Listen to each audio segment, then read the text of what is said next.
ताखाली सुरक्षित राहिले. एक आठवडा पूर्ण पुढे पाऊस आणि वादळ सुरू राहिले. तरीही प्रत्येकजण स्वस्थपणे पर्वताखाली होता.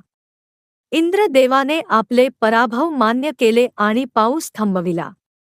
गोकुळावासियांनी कृष्णाचा जयजयकार केला. ते दिवसापासून गोवर्धनाची पूजा अधिक धार्मिकतेने सुरू झाली. गोवर्धन पूजेसाठी संपूर्ण गोकुळ एकत्र येत. गोवर्धनाने त्यांचा रक्षणकर्ता असल्याचे सिद्ध केले. श्रीकृष्णाने आपल्या भक्तांचे रक्षण केले. त्यामुळे गोकुळातील लोकांनी त्याच्यावर अधिक विश्वास ठेवला.